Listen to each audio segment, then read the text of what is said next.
Hey guys, we're the Jersey Comic Crew. Now, today's episode, we're doing a full breakdown of The Mandalorian Season 2, Episode 5, The Jedi. Full Easter egg spoilers and a quick recap for your enjoyment. Stay tuned right after this. Hey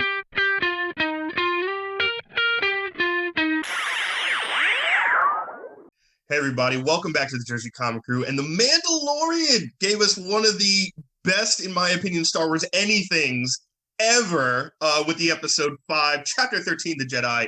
We're going to give you a full breakdown. We're doing everything that happened in the episode with Rob's recaps. I'm going to give you some Easter eggs to go along with it, and make sure you stay tuned because in our next episode, yes, we're breaking it into 2 parts because there's so much to talk about. We will detail all the crazy speculation from everything that has happened, what might happen in the future, so much to talk about, and also major spoiler warning. This is your chance. If you have not seen this episode, go watch it, then come back because we are going to break down every little morsel of detail.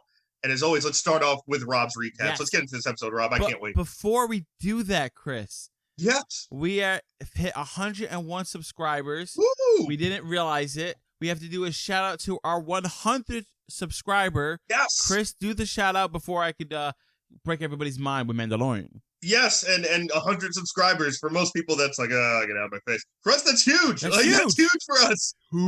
We are very humbled by it. Thank you, Frank, who, amazingly enough, works for Amazon, helped me find my desk at my new place where UPS lost my desk. What can Brown do for you? Not lose a desk the size of a human being.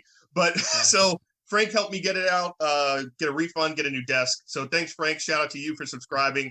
Huge video game fan. Hope you check out some of our other videos as well. And thank you so much for subscribing. Thank you to everyone who subscribed. Of course. And we will continue working hard for you guys. But as we continue, let's go into some Jedi stuff. Let's go into The Mandalorian, Rob. Speaking of working hard, we get to see a quick recap of what happened previously in the show. And then we see, we get to a foggy, burnt forest. We hear lightsabers and gunfire blasting off in the distance. And then we see Ahsoka Tano fighting off some armed guards. In the beginning of the episode, not in the middle, not towards the end, where we're like, oh, we're going to get the Jedi later because we're like, nope. Right in the beginning, we see her. And then Ahsoka, after doing these cool Jedi tricks, fading into the shadows, coming out and slicing somebody, you can see the brilliance in the acting. So finally, Ahsoka gets to the giant gate, and Ahsoka gives the town's magistrate, whose name is Morgan Elsbeth, an ultimatum saying, you have 1 day left to free the prisoners, otherwise I'm going to rain hellfire on you. And by the way, Morgan Elsbeth sounds like everybody's friend, like your little sister's best friend in grade school that's just mean. Yeah. Right? Oh, where is she? She's at Morgan Elsbeth's house. Oh, God, that kid? Yes. So, speaking of Morgan Elsbeth being a mean kid, she threatens to kill all the townspeople and the prisoners if Ahsoka doesn't do her work, right? And leave her alone. Guys, next we see Mando and Baby Yoda finally land on the planet where we see Ahsoka. Mando goes to the magistrate of the town, and before he can even say he's looking for a Jedi, the magistrate offers a spear of pure Beskar, right? Is it Beskar? Yeah, Beskar. The Mandalorian's ancient metal, their vibranium, if you will, saying, hey, they're adamantium. kill this Jedi, and you could have this shiny stick. And he's like, all right, I'll go look for her. Never said kill her, because once a Mandalorian makes a promise, he has to deliver. He's like, I'll go find her. His words are very specific, and it's very deliberate. Also, adding to the video game lore of this entire series, where it's like every new planet you get to, there's a mission to do. Of course. Very video game-like. I love it. I like it, but that's kind of like his thing. What's the word for it? What's the word? Thing. There we go. So he goes off into the forest with the coordinates from the magistrate in a search for Ahsoka. After a while of searching, he finally sees Ahsoka, who ends up attacking her. The two have a great battle. We see the Beskar armor is actually defending against lightsaber fights. And I'm like, all right, so that's awesome to have for the Mandalorians. After a little back and forth, finally, Mando in the middle, he's like, wait a minute. Bo-Katan sent me. We need to talk. And then she stops. She's like, I hope it's about that cute bastard over there because that baby is adorable. I wish she did it just like that, too. Look at this bastard over here. Yeah, man, it was amazing. I loved, before we get into very in depth, I loved Rosario Dawson's attention to detail as Ahsoka Tano. Number one, she looked phenomenal, right? The paint and makeup they used didn't look like body paint. It didn't look like prosthetics. It looked natural. It actually looked like her skin. Yeah. And the Leku headdress was fantastic. The costume was fantastic. And even the moment where like Mando ties her up in the string thing, she has this little like, really? And just force jumps over the just how the good little was that? The force jump, like they kept thinking they outsmarted each other. When she was captured, Yep. Mando's like, I got this. She's like, all right, force jumps over to string Mando up. Mando's like, nope, I'm cutting that. We're done. Flamethrower. And he's like, flamethrower. And she's like, no. And he's like, just oh, Bo-Katan. amazing. And to even add insult to injury, yeah. One of the big Easter eggs already is we see a very familiar creature we've seen in Clone Wars and in Rebels. We see a convor owl. Oh. And this is an owl we've seen throughout Clone Wars, throughout Rebels especially, because Rebels use a lot of animals that are force sensitive. We see it in an episode. Such a cool concept. Like I don't think we appreciate concept. that enough, and that needs to be brought into the mainstream of Star Wars, like the movies Even more. and the big TV shows, because like people don't really get that, or at least realize that they're there. Yeah, and in one of the main episodes that Ahsoka's in Rebels, as well as Ezra, is they go into almost this Jedi temple that has almost like a time stream, this timeline, and they're looking forward and back through time, and there's like a convor owl inside almost guiding them through, because it could tell that they're force sensitive and positive light. So that's a really big thing that Filoni kept in his animated series and kind of brought into mainstream. Maybe that was a symbol of like, this is a safe place where Ahsoka was kind of staying on, this planet that we kind of thought was going to be this lush forest, almost like Endor, and it's just like burnt to a crisp. So, well, we know that it's burnt to the crisp because the magistrate is just a monster. Exactly. One more little, like, I don't know if it's an Easter egg or not. I didn't read all your Easter eggs. When Mando was searching the forest and he was using that like vision, it felt like Alien and Predator kind of stuff. It was like Predator, right? Was it like the Predator thing? I thought it was very reminiscent of Predator, where he's like looking and then he sees like the kind of big.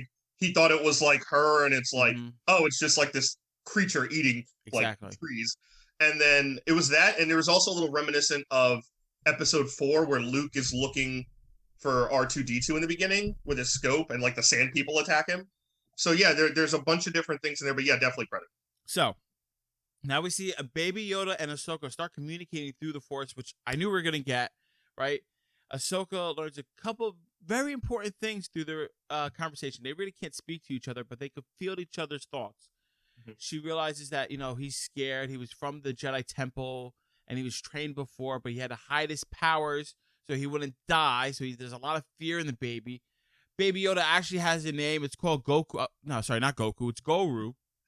Grogu. Grogu, sorry. So it has. It might as well be Goku. Right? So, and then Mando's like, what's going on here? So we find some very more important information. And then we get the name drop. Ahsoka's like, the only person I know of this is Master Yoda, right? Yeah. So, yeah, and that might be one of the best scenes. There's a shot that, so like, don't worry, I only cried like 5 times during this episode. Yeah. I think Rob had the over on that, so he might have lost some money. But the shot of her, and I'm gonna call him Baby Yoda. So like the entire time they're forced talking, and Mando's kind of like the worried dad, like pacing back and forth. He's like, don't touch my baby. Don't hurt my baby. Literally. And there's a shot where it's just a silhouette at night, and there's this really awkwardly bent tree over them, and the moon's behind them. It's absolutely a gorgeous shot. And like, I think also Filoni has kind of made that amazing transition where in the first season's episodes were a little wonky in some ways. And now he's like, all right, I got this. Like, let's do some live action stuff. So that was awesome as well. And the Grogu stuff, we know he was at the Jedi Temple. He was being trained as a youngling and a Padawan, and got smuggled out basically during Order 66. Who smuggled him, I wonder? And that's one of the questions. We'll get to that in the next episode. But that's one of the major questions as well, where Grogu was there during the Clone Wars. He was there. Also, that means he was there when Ahsoka was a Padawan under Anakin. Yes. So he was there during the Clone Wars. At the end of the Clone Wars is Episode 3 and Order 66. So when Anakin comes in and is killing younglings, he got taken away, got hidden, and Grogu was out of there. Who took him out of there? maybe some speculation in the next We'll episode. speculate it next episode. But So, amazing backstory. So now we see Mando and Mando asks Ahsoka to train him. She says, "I'll test him in the morning," and I'm like, "Great, training montage." So Ahsoka starts, using a test, uses the Force, and tells Grogu's to return it. She sends the Force out, the stone. Grogu catches it, and he doesn't do it back. But Ahsoka senses the strong connection with Mando and Grogu, the baby Yoda, and she says, "You try to connect to him. I don't think I could train him, but there's a connection with you." And that little steering wheel ball that he loves to play, he takes it, and he's like, "Oh, you want this, buddy? You want this? Take it." Hey kid. Yeah. Grogu. Baby Yoda goes like this. "That shit's mine." Yo, and takes it like that. He's like, give me. And that was great to see, him use the Force and that connection to come back. Yeah, and so that's also a like amazing scene as well, because one, it was a little reminiscent of like Ahsoka to me has a lot of tendencies that Anakin had using his powers for certain ways because she was trained by him. Yeah. And that kind of comes through in her personality still after all these years. And that Force rock was very reminiscent of when he's with Padme and that weird where he sends the fruit over for her to eat after he cuts it. Seductive, here's that fruit, baby. Yeah, it wasn't seductive with Grogu, but it was reminiscent of how Anakin uses his powers as well. And he was like, Mando's kind of like, "What do you mean you're not going to train him?" He clearly used his powers, and she's like, he has so much fear in him about using his powers. He doesn't want to use his powers because of everything he's been through. Exactly. So that also means Grogu, yes, he's like a youngling, but he also remembers. He has a memory that's strong enough to remember what's happened to him at this point 25 years ago. And that also means Ahsoka's saying, "Hey, I've seen what fear and anger and pain like this does to a fully trained Jedi Knight." And of course she's talking about her previous master, Anakin Skywalker. Yeah, I think the line was something Darth like, Vader. "I've seen what fear does to the best of us." And Anakin to the was best of the Jedi the Knights. best of the Jedi, and he fell so hard, so she doesn't want to be responsible anywhere attached to this. She's just trying to distance himself. And she doesn't want that to happen again, and which also shows that Ahsoka is still very much walking a separate path from the Jedi, right? She left the Jedi Order. She doesn't want anything to do with the hokey religion. Well, when you see her lightsabers, right? They're white and almost gray. So that's me keying into gray Jedi. Maybe she's in the middle. She's not one or the other. She's just a neutral warrior doing her mission. Definitely. And those lightsabers are right from Rebels. She had the same white lightsabers in Rebels that she modified off of the old Inquisitors that Vader had. And obviously in Rebels, she also confronts Vader at one of the Sith temples. And there's an amazing fight, an amazing scene where she realizes that Vader's Anakin. And that also plays into Rosario Dawson saying, "I've seen what happens to the best of the Jedi Knights," and all that, talking about her former master. And it's just basically the Jedi both made her and destroyed her life at the same time. So, which is also why she's killing people, right? She is deliberate. Yes. Taking your life. She is not playing around. She's not using the Force to push you and knock you over like we saw in the movies. She is cutting dudes up. So she's on her own path. Like you said, she wants the distance from the Jedi and training, but Mando encourages her even more. He's like, "Listen, the magistrate sent me to kill you, and he said, I never agreed to it. I want you to help train Baby Yoda." They were like, "Listen, you scratch my back, I'll scratch your back. You help me take down the magistrate, I'll train Baby Yoda." I'm like, "Oh, this is awesome." We never see the Jedi Mandalorian work together. They even mention it. They're never going to see it coming. Who'd have thought? No, they'll never see it coming. They return to take down the magistrate and the small army. And now we know the magistrate has a bunch of robots, Chris. This weird army-looking guy. But those robots, correct me if I'm wrong, have significance. And I feel like that's an Easter egg. Hint, hint, nudge, nudge. Is it? It is.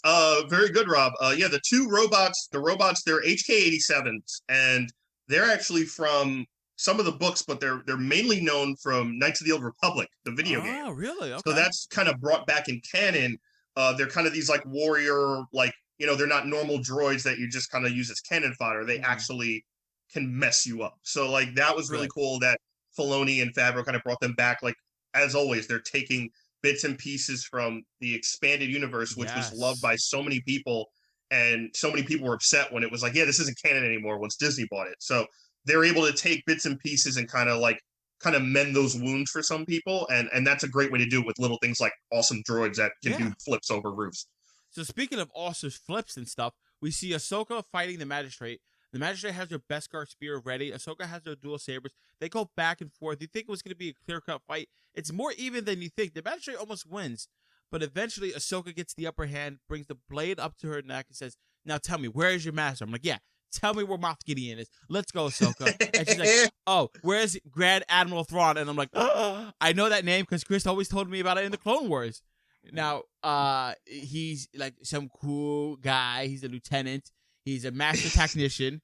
He is. Oh Chris, my god! why don't I let you explain who he is, because you actually know who he is. I just know that he's a cool bad guy.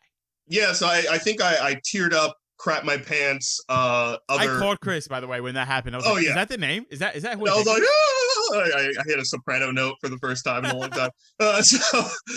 Yeah, Grand Admiral Thrawn is. A lot of people basically call him the evil version of Spock.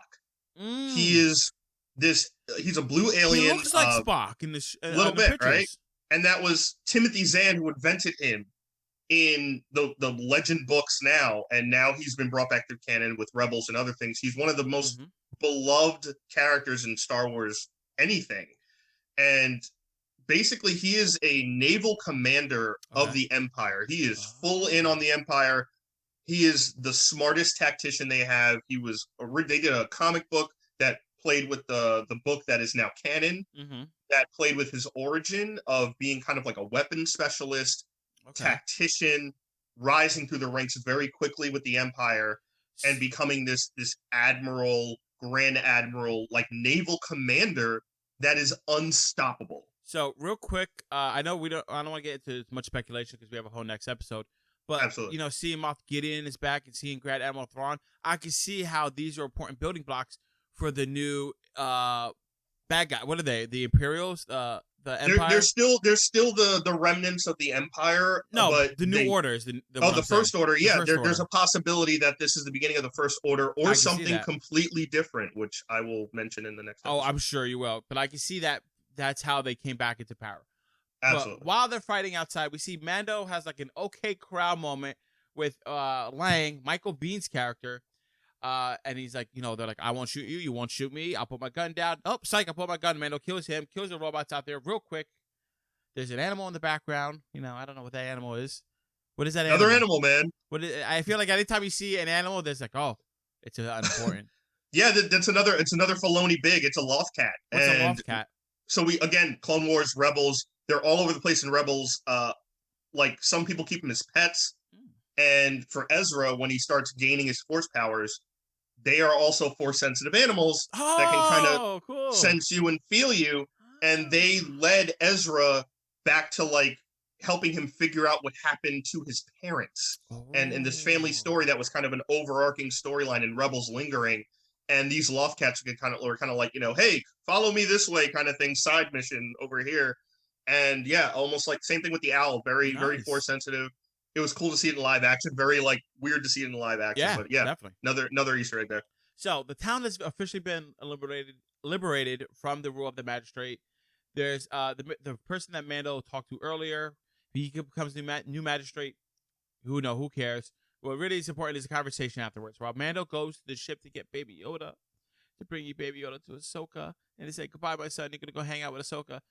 And he's like asleep. Yeah, he's like, "It's time to say goodbye." I'm like, "No, I'm not ready." Ahsoka's like, yo, listen, I ain't doing it. I lied. I ain't doing it. I ain't ready. Don't worry, I got my own things to worry about. But that was the bargain. Yeah, he's like, what? He's like, listen, go to this Jedi temple on planet Toth, because why not? He's like, place him on top of a stone. The baby will then decide if he's going to continue the path or not. He's going to make his own decision. And maybe some other Jedi's going to see it and come down. This, to me, just feels like Ahsoka don't want to do the work. Ahsoka's not raising him. He's like, you know what? I'm done. I lied. I used to. But it's cool to see that, like, we're going to go see them go to a Jedi temple. There's going to be some magical moments, some forced moments. Maybe Mando gets a vision. We're going to talk about that in our speculation video, guys. Absolutely. So it's cool to see that, Ahsoka knows that there are some Jedi out there. There's not many left. And it's cool to see Baby Yoda's going to make his own decision on what he wants to do.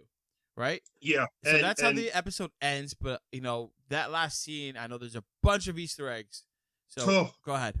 Yeah, so everything with Ahsoka is basically a continuation of what we see in Rebels. Her costume is exactly the Yeah. same that we saw in Rebels. Her lightsabers are exactly the same. When she was fighting, I was waiting for her to flip one of the sabers backwards What she did. because what she did when she was down to one, when Mm-hmm. she got the one flipped into the water. So seeing all that with Ahsoka, these little morsels of perfection Yeah.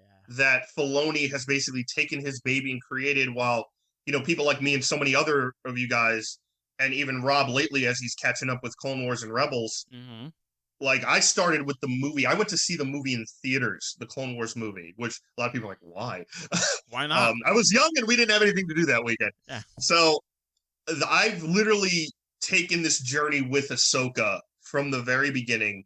This character that in the beginning everyone hated. Mm-hmm. Everyone hated that Anakin had an apprentice and that this was going to be canon, and it was and it turned this character into a basically a second generation Luke, Han, and Leia, where we've seen this Uh, character even more so I in a can lot of see what you're ways. saying. I can see what you're saying. Well, yeah, I mean, think about it. So our parents' generation grew up with the Luke, Han, and Leia, and that is their like, hey, we grew up with these characters. Yeah. We've seen these characters, even though it's only 3 movies.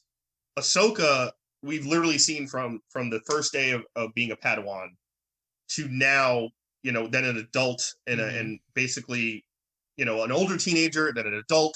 Now we've seen her as this like fully, powerful In a Jedi prime. gray Yeah. area in Yeah. her prime. And I think it's a beautiful thing to see when you see a character grow up that you care about that much. I mean, she's bigger than Rey. She's bigger than a Let me bunch of Star let me Wars ask you a characters. question. The planet Toth, is there any significance of that planet? Is there a reason why, or is it just like, hey, another planet? Yeah, no, there is some significance to it. It is part of the inner rim. It's part of the core world of planets. There Okay. is rumor that the temple that Baby Yoda and Mando are going to now is one of the first, if not the first ever Jedi temples on that planet. Okay. And as well as where they're going to put him on the Seeing Stone. I don't know this for sure. This is more of my personal Easter egg speculation. I don't know if anyone Yeah. else has talked about this or mentioned this, but to me, the Seeing Stone is reminiscent of episode 8, where Luke is projecting himself through the Force on Act 2, sitting on that Oh, massive kind on of that stone stone, using the Force. I don't know if that is a Seeing Stone and that helped project him it's out. like a conduit of Yeah, the like an Jedi. antenna. Yeah, to connect to the Force stronger. Exactly. So Oh, I I don't like that. know That's if cool. that's the same idea. It might be. To me, it seems like it. I think they touched upon it a little bit in Clone Wars too, like through Yoda meditating in Mm-hmm. certain areas. But that would be an Maybe. interesting thing to see, especially if it's one of the original Jedi temples. It's supposed to be as big as almost like the one on Coruscant, where all the Jedi were Oh, always there, that's or cool. Act 2, or any of these other spots of Jedi temples where the Force is extremely strong. Guys, that is our breakdown and Easter eggs of The Mandalorian season 2, episode 5, The Jedi. Fantastic episode with me, Chris. Both loved it. We want to hear your thoughts in the comments below, and stay tuned because very soon you're gonna see our speculation video where we're gonna talk about what's gonna happen in the next episode and in the future of the Mandalorian series. And guys, thank you so much for watching. Give us a thumbs up. Really helps the show out a lot. You have no idea how much. Make sure if you're new, subscribe, turn on notifications. You don't want to miss any more episodes of our Mandalorian breakdowns, of our speculation, of our videos that have nothing to do with Mandalorian. You don't want to Yeah. miss any of it. We've got to 100. Help us to get to 200 and beyond. And Ooh. thank you so much. And as always, Chris and Rob here, and we will see you next time.